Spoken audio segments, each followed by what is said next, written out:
Ha llegado la hora más complicada, la hora prácticamente final, ya para despedirnos. De verdad que agradecemos al Señor por la vida de cada uno de ustedes.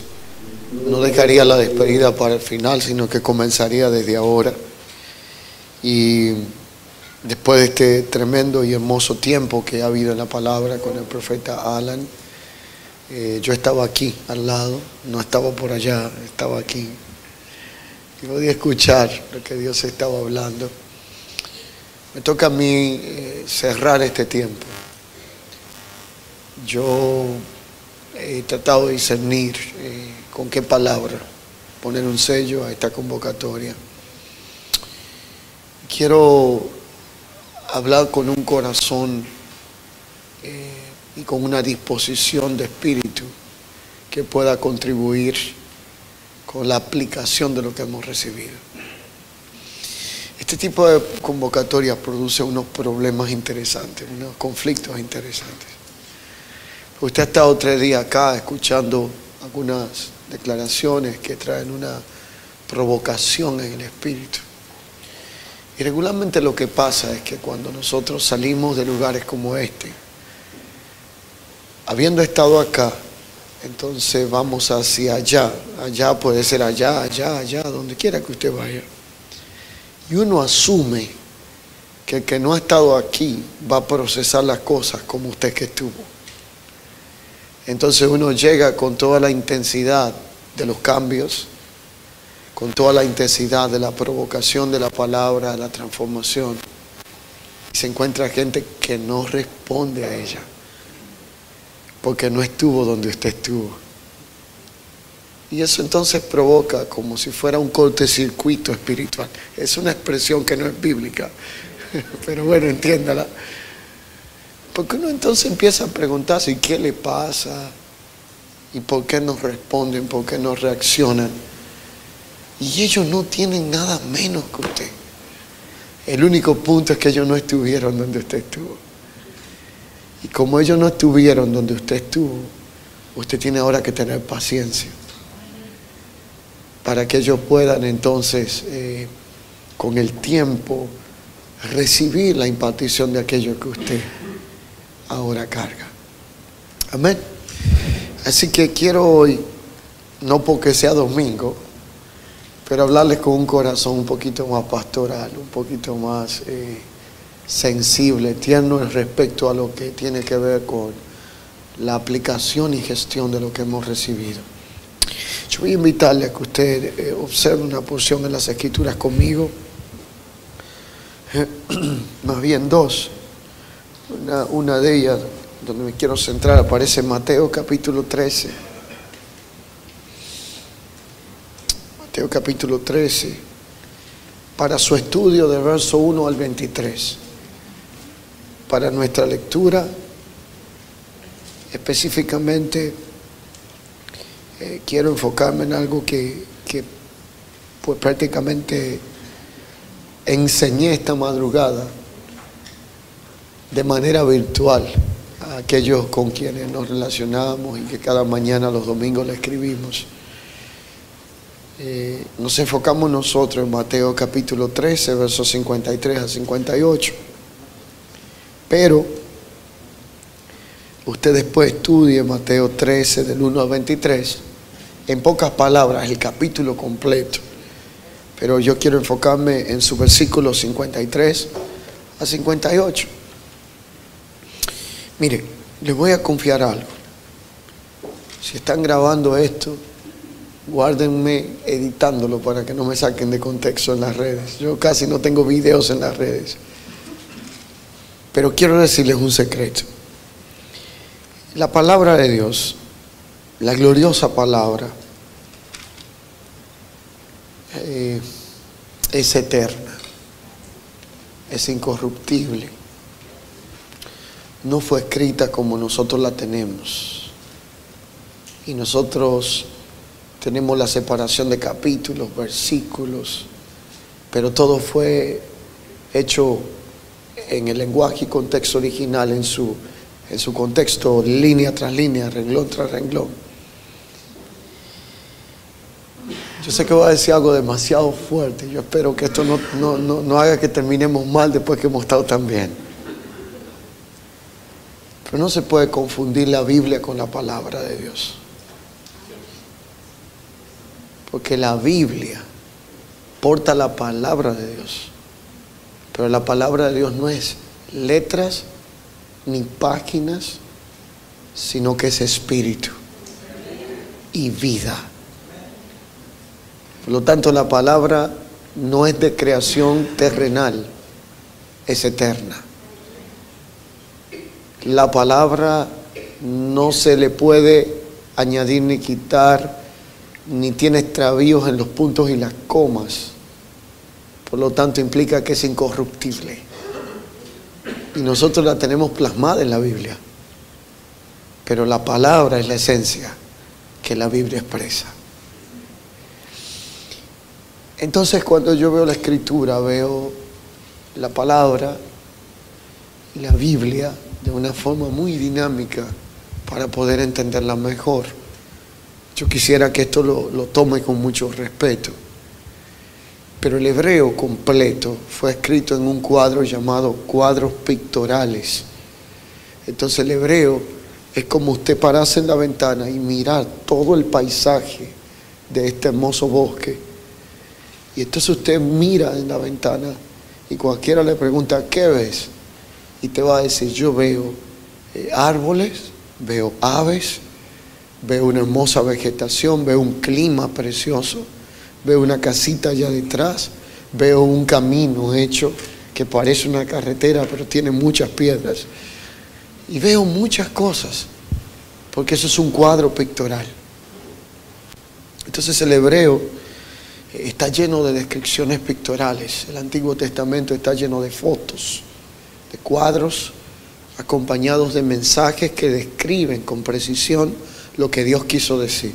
En el principio creó Dios los cielos y la tierra estaba vacía y desordenada, y el Espíritu de Dios se movía sobre la faz del abismo. Y usted está leyendo esto, y usted se va allá y mira el cuadro, y nota la foto pictoral que el hebreo le está dando de detalles, que usted lo lee una y otra vez, y parecen imperceptibles, pero es como un cuadro que cada vez que yo lo veo me puede mostrar algo nuevo. Me da un elemento que no había contemplado, me imparte algo que no había conocido. Pero la Biblia nuestra está compuesta de una gran parte en su contexto original de Hebreos y la otra gran parte en el griego koiné, que era una de las expresiones del griego. Ni siquiera era el mismo griego contemporáneo de lo que se entiende que se llenó la tierra, sino un griego todavía más intenso. Yo, por ejemplo, cuando empecé a estudiar lo que tenía que ver con la preparación y formación para el ministerio, mi primera pasión era la exégesis. Yo quería hacer una maestría en exégesis y yo no la pude acabar, terminé haciéndola de otra cosa, porque el tema es que con lo que contenía un cuarto de página se hace lo que es el libro entero de Filipenses o de Efesios. Se resume a algo tan sencillo que puede contenerse en línea en menos de este tamaño, pero nos da un cuadro completo, porque esas líneas usted le busca el contexto cultural, la aplicación de tiempo, lo que tiene que ver con el contexto histórico, lo que tiene que ver con el contexto sociopolítico de la época, y usted empieza de varias líneas a extraer sustancia, y se expande. Y literalmente la fascinación por esto me hizo llegar a entender algunas cosas. El griego koiné no es como el hebreo. En el griego koiné hay una demanda que es puesta en un cambio de estación. Yo decía ayer que toda estación que cambia viene para añadirte a lo que anteriormente te fue entregado. Por lo tanto, implica que esto no es retrógrado, sino progresivo. Entonces, lo que era un cuadro en el antiguo pacto, existente todavía un velo que no nos permitía accesar a cierta realidad, en el nuevo pacto es precisión en la palabra. Lo que usted podía decir con muchos elementos de un cuadro, aquí solamente tiene poquitas palabras para decirlo. Y esto es lo que yo le voy a decir que espero que no sea, ¿cómo se llama?, sacado de contexto. Yo veo la Biblia y entiendo de dónde sacaron a Facebook y de dónde sacaron a Twitter. Porque del Antiguo Testamento se asemeja mucho lo que pasa con una red social popular llamada Facebook. Usted tiene muchas fotos y palabras que describen lo que ves en la foto. Pero en el Nuevo Testamento solo tiene 149 caracteres o menos para decir con una sola palabra lo que no podías decir con muchas fotos. Dile al que está a tu lado, bienvenidos a la precisión. Diciendo poco, pero explicándolo todo.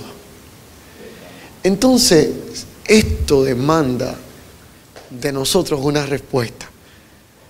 Y la respuesta que demanda de nosotros, yo quiero invitarla a que usted vea estos dos versículos de la Biblia, dos pequeñitos, diciendo poco, pero explicando mucho. Usted después lea en su tiempo Mateo en su capítulo 13, completito hasta el 14, aquí hay 58 versículos. Pero yo me quiero enfocar en los versículos 53 al 58 de Mateo 13. Fíjense lo que dice la Escritura conmigo acá, dice: aconteció que cuando Jesús terminó estas parábolas, se fue de allí. Similar a que nosotros hoy combinamos estos 3 días, no en parábolas, pero ahorita nos vamos. En un rato todos partimos de acá. Y como él se iba, venido a su tierra, les enseñaba en la sinagoga de ellos, de tal manera que se maravillaban y decían: ¿de dónde tiene esta sabiduría y estos milagros? La sabiduría estaba directamente relacionada con una respuesta al pensamiento griego. Los griegos demandan sabiduría, pero los milagros estaban dirigidos directamente a los hebreos, porque los hebreos no creen si no ven un milagro, que para ellos es sobrenatural, pero que yo quiero hacer un aclarando. Nosotros no estamos llamados a vivir expectantes de que algo sobrenatural suceda. Esto es una evidencia de la crisis actual de la iglesia. Ven al culto del domingo para que tengas una experiencia sobrenatural. Ven al concierto para que tengas una experiencia sobrenatural. Ven a la campaña evangelística para que haya una experiencia sobrenatural. Y ven a la escuela, que hacemos 1 o 2 veces por año, para que tengas una experiencia sobrenatural. Qué vergüenza que tenemos que esperar una vez al año, porque el resto del año lo pasamos en lo natural. Es que si yo tengo que esperar domingo para lo sobrenatural, entonces ¿en cómo paso la semana? Lo que es sobrenatural para algunos debiera de ser un estilo de vida, porque en él vivimos, somos y andamos, y eso no es natural. Hay millones de gente ahí fuera que naturalmente no viven en él, no andan en él y él no habita en ellos. Así que entiéndase, lo sobrenatural no es ocasional, sino que es una realidad de vida en la vida de aquellos que están y han conocido su reino. Entonces Jesús vino a su tierra, le enseñaba, y yo le decía: ¿dónde tiene esta sabiduría? Jesús le hablaba a ellos, les decía a ellos literalmente que se maravillaban, y ellos decían: ¿no es este el hijo de José, el carpintero? ¿No se llama su madre María? ¿No ha venido de Jacobo, José, Simón y Judas? ¿No están todos sus hermanos con nosotros? ¿De dónde pues tiene toda sabiduría? Y se escandalizaban, pero Jesús le dijo: no hay profeta sin honra, sino en su propia tierra y en su casa. Y hizo allí muchos milagros a causa de la incredulidad de ellos. Hizo allí muchos milagros a causa de la incredulidad de ellos. Esta era la realidad de lo que estaba viviendo Jesús en su tiempo. Pero en el verso 51 de Mateo 13, explica el porqué en 2 versículos. Él no pudo hacer milagros en aquel lugar. Jesús le hizo una pregunta y les dijo: ¿habéis entendido todas estas cosas? Dile al que está a tu lado: llevamos 3 días diciendo amén. Vamos, ayúdenme, no me dejen solo. Llevamos 3 días diciendo amén. Llevamos 3 días diciendo esto está bueno. This is good. Ok. Llevamos 3 días diciendo esto es glorioso. Y ya nos vamos. Ahora hay una pregunta. ¿Hemos entendido todas estas cosas? Mira que está a tu lado. ¿Entendiste este asunto? Y Jesús se lo preguntó a toditos. Así que usted no se quede como un anónimo allí. Vamos. Yo vengo con un corazón pastoral, por favor. ¿Y usted quiere saber lo que ellos le respondieron? Léalo. Dice, y ellos respondieron ¿qué? Claro que sí, Señor. Y Él les dijo, ¿ustedes dijeron que sí? Sí. Ahora entonces tienen que pasar 2 cosas. La primera es que si lo entendieron, ustedes se deben de convertir en gente que es docta en el reino. Porque todo escriba entendido lo expresa siendo docto. Porque en el reino de los cielos y el reino de los cielos para los doctos se hace semejante a un padre de familia que saca de su tesoro cosas nuevas y cosas viejas. La pregunta de Cristo se simplificó de manera sintética, en síntesis, en objetividad, a una sola cosa como resumen. No me digas cuánta información tú has escuchado. No me digas cuántos mensajes tienes coleccionado. No me digas en cuántas prédicas has estado presente. Solo dime si has entendido. La realidad de las Escrituras nos hace una confrontación contundente. Porque Jesús acababa de hablar lo que se llaman las parábolas del reino. El reino fue el mensaje central de Jesús. Y todo el tiempo Jesús estuvo hablando del reino. El reino de los cielos se ha acercado a vosotros. El reino de Dios está entre vosotros. Pablo no estuvo con Cristo presencialmente como los primeros discípulos. Pero la Biblia dice que rentó una casa más de 3 años y se dedicó. Es lo que termina hablando en los Hechos, a hablar del reino. Sin parar, día y noche era el centro, el enfoque de su mensaje. Y aquí Jesús trata lo que se llama la parábola del reino, lo que hemos entendido como la parábola del reino. Y Jesús está hablando de las cosas nuevas y las cosas viejas. Y la pregunta que a él le interesaba saber era quién había entendido todo lo que se había hablado. Él habló de la parábola del sembrador, de la levadura, de la harina y del tesoro escondido, del grano de mostaza, de la cizaña en el campo. Todas estas parábolas él las estaba compartiendo con ellos. Y lo paradójico de todo esto es que cuando se habla en parábolas se habla para que oyendo no oigan y viendo no entiendan. Viendo no sepan, oyendo no puedan comprenderlo, pero entonces la intención era que ellos entendieran lo que le estaba hablando. Qué paradójico este asunto. Entonces él le está preguntando a ellos, porque había hablado de las parábolas que explicaban las realidades del reino, pero tenía una situación allí que él estaba gestionando que tenía que ver más que con las parábolas que estaba comunicando. Él estaba interesado en tratar con lo que era el entendimiento espiritual de aquellas cosas que ellos estaban gestionando.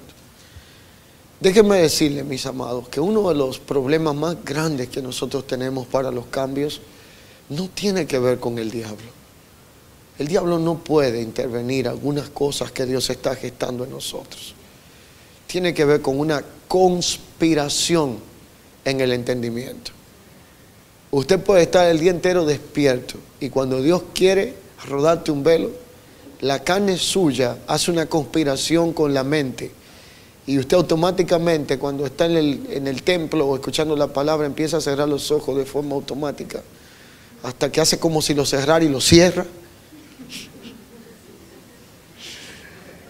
Y si usted es ronquido profundo, hasta tiene que darle al que está al lado para que haga silencio, porque lo confunde con algún tractor del campo, una cosa de esa. Porque hay una conspiración. Y la conspiración está entre tu carne y tu alma para cerrar las cortinas que te impiden ver lo que Dios quiere mostrarte a cara descubierta. Para bloquear el entendimiento. Para traer una especie de desconexión de una verdad liberadora que cambiará tu existencia, que te trasladará de posición. Cuando hablamos en la Biblia de un hombre que era descendiente directo de Saúl, que quedó inválido a los 5 años, número de gracia. Literalmente se quedó en un lugar llamado Lodebar. Dabar es la palabra usada en el contexto hebreo para palabra, y no cualquier palabra. El dabar es la expresión del verbo que declara que la palabra es exactamente como el boomerang. Usted conoce el boomerang. Usted lo lanza y vuelve a su lugar de destino. Y Dios luego habla con el contexto de un dabar y dice, así será mi palabra, que irá, pero retornará a mí y no volverá a mí vacía, sino que tiene que presentarse de nuevo con aquello que es el resultado que se manifestó donde mi palabra fue expresada. No retornará a mí vacía, sino que hará aquello para lo cual yo la he mandado. Por lo tanto, la realidad de todo esto tiene que ver con que hay una conspiración para que usted no entienda lo que se está gestionando en su espíritu. La conspiración no tiene que ver exactamente para que usted no escuche. Y déjeme darle este dato. La fe viene por el oír. Y usted puede tener muchísima fe, resultado de haber oído muchísimas prédicas, pero usted no va a lograr hacer tanto con una fe producto de la mucha palabra que ha oído, sin un discernimiento y entendimiento de cómo aplicar la fe conforme a la palabra que se le ha entregado. Por lo tanto, cualquiera que tiene se le dará. Al que tiene tendrá más, y al que no tiene aún lo que tiene le será quitado. La prioridad del reino no es que usted tenga mucha información, sino es que podamos canalizar correctamente, gestionar correctamente aquello que hemos sido notificados o informados de parte de Dios. El entendimiento espiritual es clave, vital, indispensable para poder operar y hacer una buena gestión de aquello que nosotros expectamos conforme a lo que Dios nos ha entregado. La falta de el entendimiento nos impide poder caminar en la perfecta voluntad de Dios, porque no puedo ejecutar un plan que no conozco. Lo primero que tengo que hacer es conocer el plan y luego es ejecutarlo de la forma correcta. La ignorancia va a provenir de una cultura carente de entendimiento. Nosotros venimos de un trasfondo de imprecisión. La imprecisión que nos gobierna es tanta que cuando usted está enseñando, la gente ocupa más en aplaudir y en decir amén que en entender lo que se le está diciendo. Usted hace un ejercicio como predicador y dice, el cielo es azul, y la gente dice amén. Usted dice, el mar es verde, y la gente dice amén. Usted dice, la tierra es rosada, y la gente dice amén. Porque el amén es una muletilla y una costumbre, y el amén en realidad debiera de ser lo que la palabra declara, la ratificación de que así sea lo que yo he escuchado, porque yo he entendido lo que se me ha dicho. Pero la realidad es que se ha convertido en una especie como de complemento, como de costumbre. La cultura de la imprecisión nos ha robado el enfoque en aquello que debiéramos de tenerlo. Y aún en el orden natural, Los gobiernos se nutren de la ignorancia de los pueblos. Asimismo, en el orden espiritual, hablamos de un sistema quebrado, compuesto por hombres manipuladores que emplean con astucia las artimañas del error. Pero si nosotros logramos levantar una generación con una gestión correcta del entendimiento, el circo tendrá que cerrar, los payasos tendrán que cambiar de profesión, porque no habrá a quien entretener, sino a quien alimentar. Y la diferencia entre alimentar una generación y entretenerla es que cuando usted está frente a una generación compuesta por gente con velos mentales y velos espirituales, usted le hace gracias para mantenerle contento y mantenerle activo por la infancia espiritual que caracteriza. Pero cuando usted está frente a una generación que ha crecido, que ha madurado, entonces esa generación no se puede sostener con lo que es para niños, porque cuando yo era un niño hablaba como niño, me comportaba como niño, hacía lo que era de niño. Pero cuando dejé lo que era de niño, ahora hay que buscarme algo que me mantenga atento conforme a la demanda que tengo en la madurez espiritual. Y para tener entendimiento espiritual será necesario renovar el entendimiento, que ahora es lo que nos ha estado gobernando en el contexto natural. El entendimiento espiritual no es opción, es una necesidad para poder cumplir la voluntad de Dios. Y cuando no tenemos entendimiento, no tenemos la comprensión del reino y vamos a violar los principios del reino que han sido dados para que nosotros los guardemos y lo llevemos a la práctica en nuestra vida. Cuando no tenemos entendimiento espiritual, no vamos a poder edificar correctamente aquello que edifiquemos, entonces no se mantendrá edificado. Lo importante no es que edifiquemos un ministerio en un espacio natural, sino que afirmemos la comunión genuina con el Padre en un espacio espiritual. Usted puede edificar un ministerio poniendo ladrillo sobre ladrillo. Usted puede edificar una iglesia poniendo piedra tras piedra, piedra viva que cumple el propósito de convertirse en un templo santo para Dios, donde su gloria pueda ser expresada. Cuando hablamos de entendimiento espiritual, si la palabra no es recibida con entendimiento, no dará su fruto correcto. Tener una mente llena de información sin entendimiento se convertirá en pura teoría, la cual no se podrá jamás poner en práctica correctamente. El fruto solamente se puede ejecutar en la base de la comprensión del mismo. Por lo tanto, cuando no entendemos la información que nos ha sido transmitida, la sacaremos de contexto. Y cuando nosotros entendemos literalmente que una buena gestión trae un entendimiento que hace que la buena semilla encuentre un buen terreno, entonces vamos a convertirnos en el terreno correcto, a causa de que vamos a tener el enfoque en el entendimiento de lo que se nos está comunicando.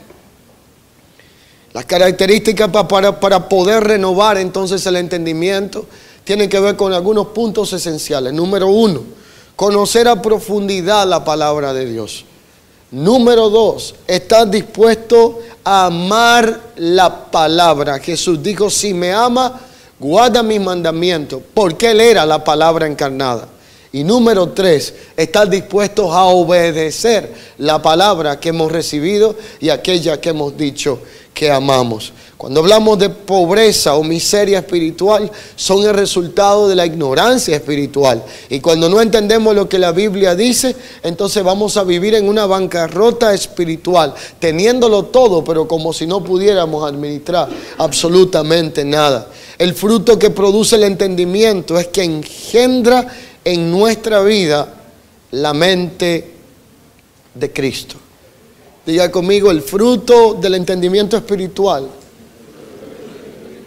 es el engendrar en nuestra vida la mente y el carácter de Cristo.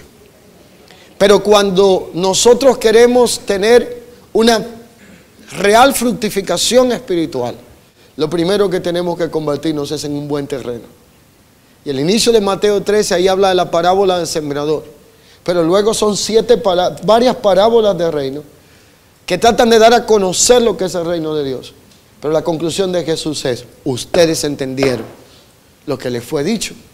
Porque si no hay entendimiento en aquello que nos ha sido entregado, si no hay una gestión correcta en el entendimiento, no habrá una gestión correcta de administración en lo que nosotros hemos recibido. Por lo tanto, luego de Jesús enseñar lo que se identifica en los evangelios como esta parábola del reino, Él hace esta interesante pregunta a los que la habían escuchado. La pregunta era, ¿qué han entendido? Y lo peor de todo es que ellos dijeron, sí, lo hemos entendido, pero el lugar donde menos milagros pudo hacer en ese entorno fue allí, porque Él no podía violar aquello que en el entendimiento no se había gestionado. Por lo tanto, implica que no iba a haber una fructificación si no había un entendimiento de la palabra previamente. Entonces, después de esta relevante pregunta, hay algo que nosotros tenemos que identificar en este tiempo. Podemos identificar que el interés principal de Jesús no estaba enfocado si a la persona le gustaba como Él hablaba. La mayoría de nosotros tenemos que morirnos a algo. Déjenme decirle que la gloria más grande que usted puede experimentar como un expositor de la palabra es llegar a la gloriosa experiencia de no estar preocupado si le gustó a la gente lo que usted dijo. Porque a la larga esto no es un concurso de simpatía ni de belleza. Esto no lo hacemos para que le guste a nadie. Esto lo hacemos para que le imparta la vida de Dios en su espíritu. Por lo tanto, la preocupación principal de Jesús no era si le había gustado a la gente la palabra que le había dicho. No era si habían aplaudido. No era la realidad de saber si le parecía interesante o si le caía bien el mensaje que le estaba hablando. Esa no era la prioridad. La prioridad de Jesús consistía en el entendimiento de lo que les había sido comunicado. Y esa debe de ser la prioridad de nosotros hoy día. Cuando como padres de casas de fe vamos y partimos el pan diario, la palabra, con alegría, con sencillez de corazón, la prioridad y preocupación suya, ni mía, debe de ser basado en si le gusta a la gente, si no le gusta a la gente, si le parece o no le parece. Le voy a comentar algo. Hace muchísimo, yo tengo 37 años, pero comencé muy tempranito en ministerio. Y cuando estaba en mis inicios, yo frecuentaba algunas naciones temprano de edad y me encontraba con un pastor amigo. Y me llamaba mucho la atención que cada vez que acabábamos una convocatoria, él me hablaba dos temas y de un pronto, en un momento a otro, me hacía una pregunta y decía, ¿puedo hacer una pregunta? Y yo decía, claro, dígame. La primera vez me sorprendió, la segunda también, ya después la tercera o la cuarta, ya yo sabía cuál era la pregunta que me iba a hacer. ¿Cómo quedé? Me decía él. ¿Usted está entendiendo lo que le quiere decir? Me decía, ¿cómo quedé? Y yo le decía, ¿que cómo quedó qué? ¿Que cómo quedaste de qué? Decía, ¿cómo quedé? ¿Cómo quedé?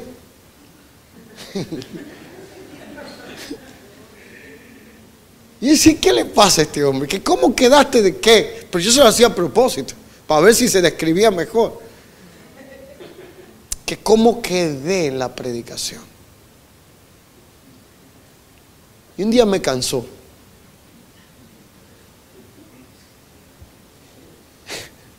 Yo espero que usted no me mire mal a partir de lo que le va a decir, pero yo soy así. Y yo le dije, ¿tú quieres saber cómo quedaste? Me dijo, claro, me interesa saber la retroalimentación. ¿Sabes? Muy sofisticado, muy bueno, muy noble. Ay, qué carne, dígale, ¿qué carne esta? Vamos, hable, diga, ¿qué carne esta? Por Dios.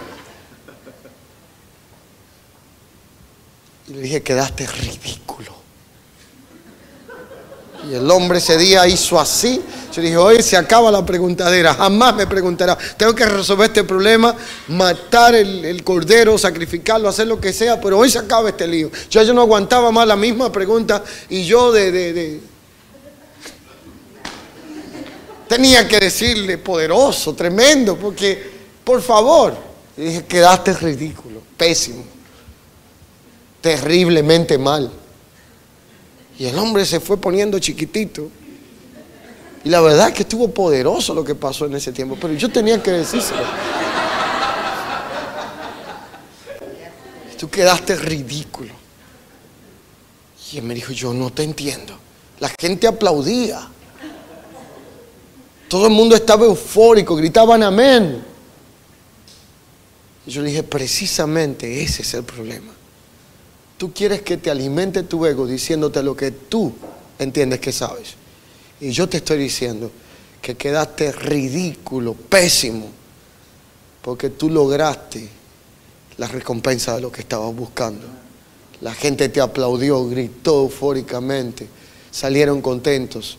Y te aseguro que en una semana le preguntas de qué hablaste y nadie se acordará de nada. ¿Sabes por qué te digo que quedaste ridículo? Porque ya tú recibiste tu paga, lo hiciste para ellos. Tú sabes cómo hubieras quedado mejor si lo hubieras hecho para Él. ¿Quieren que le diga lo que más me dolió de todo esto? Uno de los oradores más impresionantes que yo había conocido, 3 años después fue descalificado del ministerio. Yo siempre me pregunté qué le pasó a este hombre. Un día llegué a la conclusión: Dios no tuvo que hacer mucho para que Absalón quedara enredado en su propia melena. Su cabello era tan largo que sabía enredarse solo. ¿Cuál es la motivación por la que nosotros estamos hablando la palabra de Dios?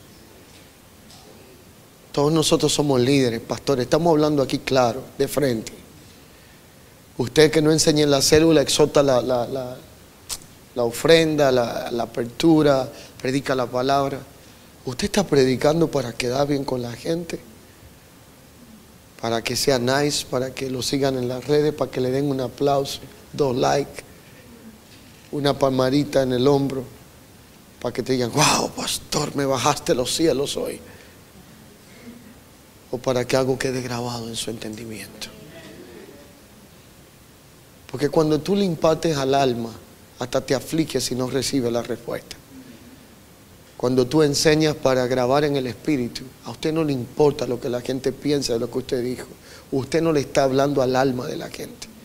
Usted le está grabando en el espíritu la verdad eterna que lo reconfigurará y lo devolverá al lugar de donde nunca debieron de salir.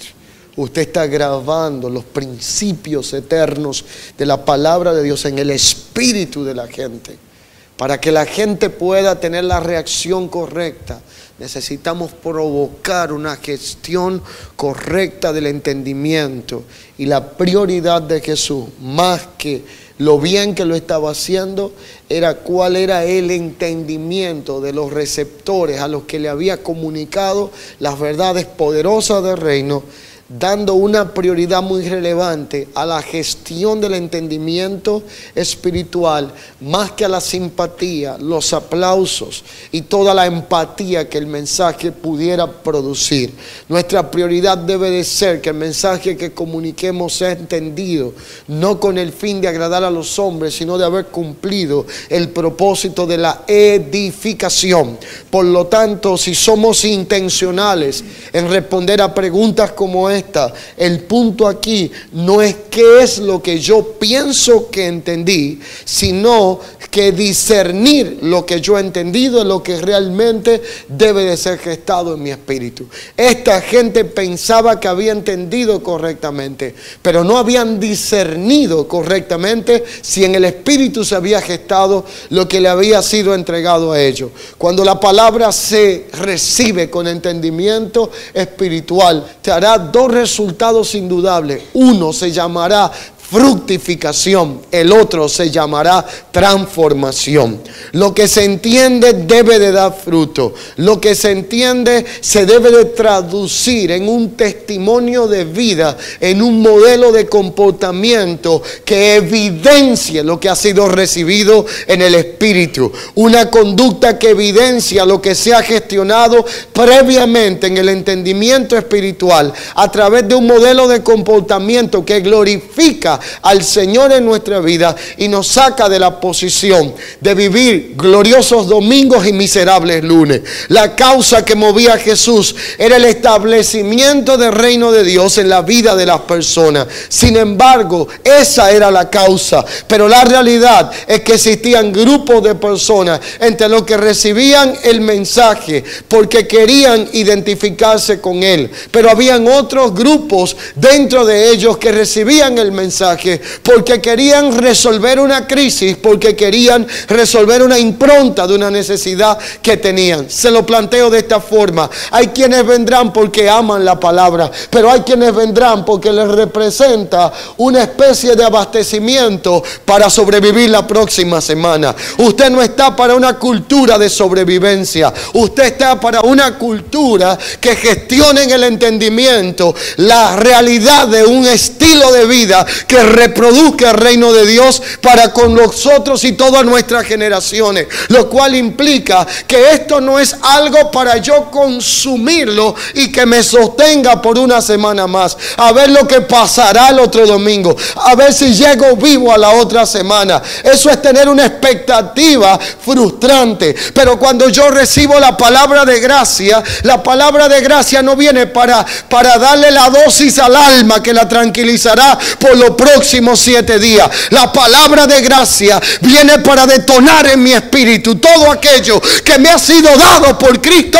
pero que todavía no ha sido gestionado y administrado correctamente. La palabra de gracia tiene el poder para accesar y darnos herencia con los santificados. La palabra de gracia tiene el poder para traer una nivelación espiritual que nos haga tener un espíritu próspero, que gobierne un alma próspera y que se administre en un cuerpo que ha sido prosperado por causa de esa prosperidad integral de la cual en un momento Pablo le habló a Gallo: amado, yo deseo que tú seas prosperado en todas las cosas y en todas las áreas, pero primeramente tiene que haber una prosperidad integral que involucre tu alma. Por lo tanto, la realidad era que dos tipos de personas podíamos identificar: aquellos que se acercaban a Dios por causa de una crisis y otros que se acercaban a Dios por causa de una necesidad genuina. Estaban los que solamente eran oidores y estaban los que eran oidores y hacedores, porque habían gestionado en el entendimiento aquellas cosas que se habían gestionado de la forma correcta, discerniendo y acomodando lo espiritual a lo espiritual. Por lo tanto, la gente que escucha por crisis no siempre cambiará de condición. La gente que escucha por crisis practica la cultura del consumo. La gente que anhela lo revelado, aquello que es iluminado, operará por una cultura de la productividad. No es lo mismo consumo que producción. No me digas lo que pueden hacer por ti, dime lo que tú puedes hacer cuando seas empoderado para traer cambios en esta generación. Están estos que son oidores y están los que son hacedores. Siempre en la multitud aparecerán los que abrazan la palabra solamente por los beneficios que la palabra otorga, pero en las minorías están aquellos que representarán aquel cambio que se está necesitando en el tiempo. Solamente 12 discípulos seguían a Jesús. La realidad es que una multitud siempre estaba expuesta al mensaje. De los 12 hubo uno que fue hijo de perdición. El hijo de perdición simplemente no se perdió porque no fue bien gestionado. Cuando usted estudia Juan 17, Jesús va a ser levantado y dice: Padre, estudia esto bien, de todo lo que tú me diste, ni uno solo se perdió. Entonces, ¿cómo es esto? Eran 12 y uno se perdió. ¿Se perdió o no se perdió? Eso es lo que dice la Biblia, el hijo de perdición. Y Jesús sale allí diciendo que no se le perdió ninguno. Ajá, ¿y cómo es esto? Porque él aclara y dice: lo que tú me diste no se perdió, lo que se perdió nunca fue. Hermano, déjenme decirle esto: nosotros pasamos la vida llorando por lo que creemos que se perdió y no nos damos cuenta que lo que se perdió nunca lo tuviste. Déjate de estar llorando por el ministerio que perdiste, porque probablemente estás llorando por algo que nunca fue. Déjate de estar llorando por aquellos que te abandonaron en la crisis, porque el problema no fue que te dejaron solo, es que nunca estuvieron contigo. Déjame decirte esta noticia en esta hora. Déjate de estar llorando por la noviecita o el noviecito de los 15 años de edad que tenías, que tú pensaste que era el buen partido. Señor, porque se perdió aquello y mira lo que tengo ahora. Es que nunca fue, sino... Ay Dios, espéreme. Nunca fue, sino... He estado contigo.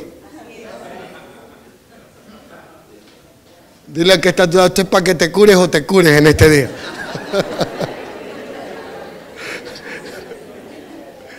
Padre, el negocio que se me perdió, el diablo se metió y lo atacó y lo dañó. Y el diablo contento porque encontró 3 que le está dando mérito a ese fracasado.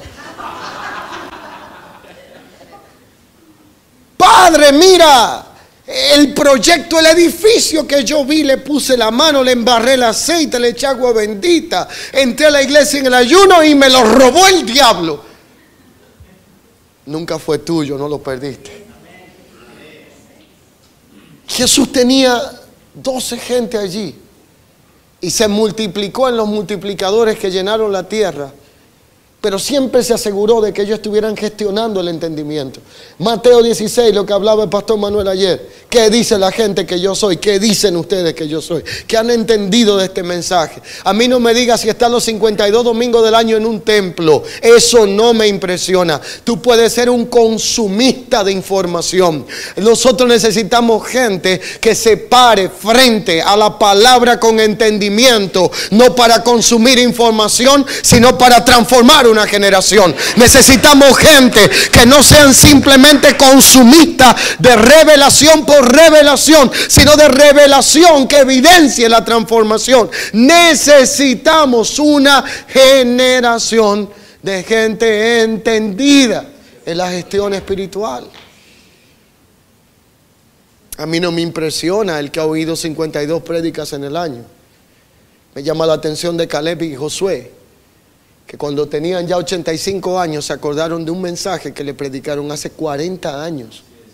Y nosotros el domingo próximo le preguntamos a cualquiera lo que dice, esto tuvo ungido bueno y poderoso, y nos aplauden y gritan amén, y al final salen y te dicen, pastor, poderosa prédica, bajó las nubes del cielo el domingo en la mañana, y tú le dices, ¿y de qué fue la de la semana pasada? Estuvo buenísima, pero no me acuerdo. Yo necesito, óiganme bien, escúchenme bien, yo quiero tener líderes como Caleb y Josué. 45 años después le preguntaron, ¿de qué habló Moisés? Y dijo, lo acordamos como ahora, estamos más fuertes y vigorosos que antes, y ahora es que esto se pone bueno. Usted no quiere líderes así en su ministerio. 40 años después están claritos en lo que Dios le dijo y no lo sueltan por cualquier cosa. La Escritura establece que la fe viene por el oír la palabra de Dios, pero el entendimiento solo viene por discernir la palabra que hemos escuchado. Esto no se trata de oír, sino de entender, discernir correctamente lo que hemos oído. Al escuchar la palabra, nuestra fe incrementa, pero de nada vale tener una gran fe sin un entendimiento adecuado para poder ejecutarla. Por lo tanto, tiene que haber coherencia entre el mensaje que recibimos y la respuesta que damos a lo que hemos recibido. Todo el que entiende este mensaje, lo escucha y lo entiende, tiene que convertirse en un docto. No solamente alguien que consume palabras, sino que puede expresarla en su estilo de vida. Y las características de uno que es docto son las siguientes. Número 1, no se deja mover por cualquier viento de doctrina ni por estratagemas que se empleen con astucia para establecer las artimañas del error. La segunda característica de uno que es docto, no le dice amén a todo lo que escucha hasta que no lo escudriña y lo confirma para saber si es lo correcto. La tercera característica característica de uno que es docto es que ahora ya no se conforma con conocer la información histórica del Cristo histórico que habitó en Jerusalén y que vivió en la región de Palestina. Literalmente quiere que le presenten a un Cristo vivo, resucitado, que tiene poder, porque el evangelio que nosotros conocemos no es un evangelio que se queda en la limitación de la palabra, sino que trasciende a la manifestación del poder. Por lo tanto, no se conforma con información de letras, quiere una experiencia demostrativa de la realidad de lo que se le está comunicando. Deja de buscar lo que cree que le hace falta para comenzar a administrar lo que ya le ha sido entregado. Uno que es docto es aquel que conoce a Cristo y permanece en Él. Por lo tanto, el punto no es cuánto has escuchado, sino cómo lo has entendido. Concluyo esta breve intervención de este día con Hebreos capítulo 2, verso 1 al 15. Lea esto conmigo. Mire, esto es importantísimo. Hebreos capítulo 2, verso 1 al 15. Hebreos capítulo 2, verso 1 al 15. Pero quiero ser responsable diciéndoles y citándoles lo siguiente. Ayer hablábamos de Hebreos capítulo 1 en los primeros versos. Dios ha hablado muchas veces, de muchas formas, a través de los padres y a través de los profetas, pero en el tiempo del fin va a hablar a través del Hijo. El Hijo será la voz autorizada, el Hijo será la voz legal. Todo lo que hable fuera del Hijo operará sin autorización y operará en ilegalidad. Por lo tanto, ahora entonces Hebreos capítulo 2, verso 1 al 5 dice lo siguiente. Oiga bien, léalo conmigo, ayúdeme. Dice, por tanto, no es opcional, sino que es necesario que con más diligencia atendamos a las cosas que hemos oído, no sea que nos deslicemos. Porque si la palabra dicha por medio de los ángeles fue firme, y toda transgresión y desobediencia recibió su justa retribución. Escúcheme bien. ¿Cómo escaparemos nosotros si descuidamos una salvación tan grande? La cual, habiendo sido anunciada primeramente por el Señor, no fue confirmada por los que oyeron, testificando Dios juntamente con ellos, con señales y prodigios y diversos milagros y repartimiento del Espíritu según su voluntad. Reitero el verso 2 y 3. Porque si la palabra dicha por medio de los ángeles fue firme y toda transgresión y desobediencia recibió su justa retribución, entonces la pregunta es, ¿cómo escaparemos nosotros si descuidamos una salvación tan grande, la cual, habiendo sido anunciada primeramente por el Señor, no fue confirmada por los que la oyeron? La tendencia del humano es a deslizarse de lo que ha oído. Esa fue la actitud de Israel por mucho tiempo, y la realidad, ellos eran buenos oidores, pero se deslizaban antes de llegar a ser hacedores. Si hay un principio importante en la edificación, es que hay que aprender a oír y hacer, por lo cual no se puede hacer lo que no se ha entendido. La conclusión de Mateo en su capítulo 13, en esos solo 2 versos, es la siguiente: díganme cuánto han escuchado, pero respóndanme cuánto han entendido. Lo que has entendido ratificará que lo que escuchaste será gestionado correctamente. Lo que has entendido será la evidencia indudable de que lo que tú recibiste podrá ser reproducido y expresado y ejecutado de la forma correcta. En una ocasión escuché una frase que marcó mi vida. La frase era de un general de la nación norteamericana. La nación que por tantos años ha ganado tantos conflictos bélicos, tantas guerras. Uno de sus generales más famosos, por una frase que dijo, he llegado a la conclusión que esta nación no ha ganado las batallas más aguerridas en el campo de terreno. No la ha ganado por la cantidad de los recursos en sus aviones, en su flotilla, maravillas, en el ejército poderoso que tiene. El secreto nuestro es que nosotros ni ganamos la batalla en el conflicto de los aires, en el conflicto del mar, ni en el conflicto por tierra. Las batallas de esta nación todas se ganan en la mesa del Pentágono.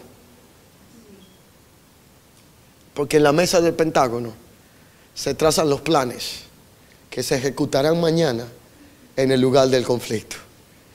Dile al que está a tu lado, estás en la mesa del Pentágono. Lo que entiendas hoy, lo podrás gestionar mañana. La pregunta fue, después de oír todas las parábolas del reino, dime qué has entendido, qué has recibido en el espíritu de tu mente y en el entendimiento, y te diré lo que te espera en los próximos días. Que Dios añada favor y gracia a vuestras vidas. Que la palabra de gracia sea atesorada en el depósito de nuestro espíritu, para que podamos impartir correctamente, modelar al Cristo que ha sido dado a nuestras vidas, expresar aquello que nos ha sido entregado de parte del Señor, y que podamos ver manifestado aquello por lo cual fuimos alcanzados por el Señor. Hoy quiero orar por ustedes, hoy quiero enviarles a ustedes que podamos orar y que de esta forma podamos desde este lugar declarar que todo el que ha estado aquí en estos 3 días expuesto a la palabra no volverá igual. Volverá con las canastas llenas, volverá con abundancia de pan, volverá a ser enviado como una flecha que fue puesta en la mano del valiente, pero no una flecha apagada, sino una flecha que se puso en el fuego, y ahora donde quiera que sea lanzada dará en el blanco, no va a errar en la asignación. Póngase de pie conmigo en esta hora. Quiero que por lo menos 2 personas aquí de la alabanza vengan y me ayuden. Hoy es un día significativo. Hoy somos despedidos de este lugar, pero aquí nadie se va triste, aunque en el alma, aunque en lo natural pareciera que estamos en el momento más decisivo para que los sentimientos afloren, para que nos entristezcamos por un tiempo en donde le estábamos pasando bien, en donde duraremos para volver a vernos físicamente. Pero eso déjeselo a los naturales. Los espirituales entienden que no importa que estemos en otros países, en otros continentes, hay una gracia que nos conecta, hay un espíritu que nos ha hecho uno. Esto es un privilegio, porque usted está donde muchos debieron estar y no estuvieron. Ahora usted sale de acá con los canastos llenos para dar por gracia lo que por gracia ha recibido.